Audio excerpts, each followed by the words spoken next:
بسم اللہ الرحمن الرحیم۔ حدیث کا لفظ جب بھی بولا جاتا ہے تو اس سے مراد تین چیزیں ہوتی ہیں۔ ایک تو جناب نبی کریم صلی اللہ علیہ وآلہ وسلم کے اقوال، یعنی کہ جن احادیث میں حضور نے کسی کام کرنے کا حکم فرمایا، ترغیب دی یا آپ نے تاکید فرمائی ہے۔ دوسرا افعال، جو آپ نے عملاً کوئی کام کیے ہیں۔ تیسرا وہ تمام کام جو آپ کے سامنے کیے گئے اور آپ نے ان پر خاموشی اختیار فرمائی۔ یہ تینوں چیزیں حدیث کہلاتی ہیں۔ حدیث کا سیکھنا ضروری کیوں ہے؟ اس کے بنیادی طور پر دو رخ ہیں۔ ایک تو رخ یہ ہے کہ قرآن کریم کا فہم حدیث کے علم کے بغیر ممکن نہیں ہے، اس لیے قرآن کریم کا سمجھنا ہر ایک مسلمان پر حق ہے قرآن کا۔ تو قرآن کو سمجھنے کے لیے ہمیں حدیث کا سمجھنا بھی ضروری ہے، اور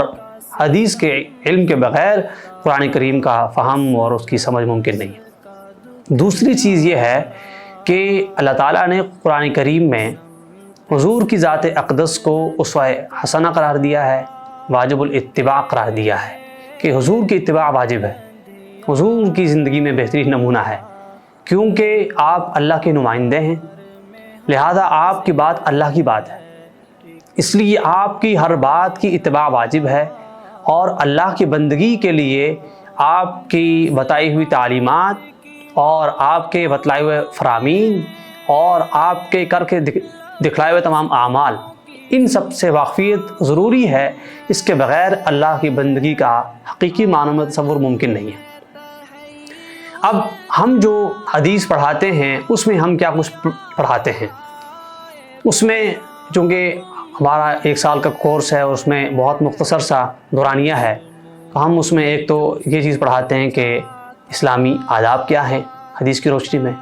دوسرا اخلاق کیا ہیں، اخلاق کیا کیا سکھلائے گئے،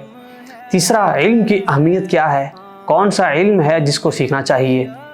چوتھا فتنے، حضور نے آنے والے زمانے میں بہت سارے فتنوں کے پیشن گوئی فرمائی ہے، تو ان فتنوں کے بارے میں آگاہی، اور چوتھی چیز یہ ہے کہ قرآن کریم کی فضیلت کیا ہے، حدیث کی روشنی میں حضور نے کیا فضائل بیان فرمائے ہیں، اور اسی کے ساتھ صحابہ اکرام کی فضیلت کیا ہے، اس لیے کہ رسول اللہ سے رشتہ مضبوط کرنے کے لیے اصحاب رسول کی عظمت اور ان سے محبت بھی ضروری ہے، تو ان سے رشتہ مضبوط کرنے کے لیے، ان کی محبت پیوست کرنے کے لیے ہم صحابہ کے فضائل بھی مختصر بڑھاتے ہیں۔ اور آخری چیز کہ بندے اور اللہ کا تعلق جو سب سے بڑا ہوتا ہے وہ دعا سے ہوتا ہے، تو دعاؤں کا ایک بہت بڑا سرمایہ ہمیں حضور سے ملتا ہے، اس کا ایک ہم کچھ حصہ دعاؤں کا صبح و شام کی اور اسی طرح مختلف حالات اوقات کی دعائیں ہم پڑھاتے ہیں، تاکہ ہم اپنی دعاؤں میں وہ دعائیں شامل کر لیں تاکہ ہمارا حقیقی معنوں میں اللہ سے رشتہ مضبوط ہو جائے۔ اس تمام کورس کے پڑھنے سے کیا ہوگا کہ آپ کی ایک تعمیری شخصیت پیدا ہوگی، کہ آپ کی شخصیت جو ہے وہ سیرت کی روشنی میں اور حدیث کی روشنی میں ڈل جائے گی،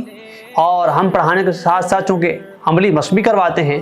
اس سے انشاءاللہ آپ کی تعمیر شخصیت میں ایک نبوی رنگ جو نظر آئے گا۔ دوسرا، علم حدیث سے مناسبت پیدا ہو جائے گی، اور حضور سے ایک والہانہ محبت پیدا ہوگی، اور مزید شوق پیدا ہوگا کہ ہم مزید جو ہے وہ احادیث کا علم حاصل کریں اور ہم اس کی جستجو کریں۔ تو لہٰذا ہمیں اس کی جو ہے وہ کوشش کرنی چاہیے کہ ہم اس کے لیے البرہان کے اس 1 سالہ کورس کا حصہ بنیں اور ہم اس علم کو سیکھنے کی کوشش کریں۔ اللہ تعالی ہمیں اس کی توفیق دے۔ ما علینا الا البلاغ۔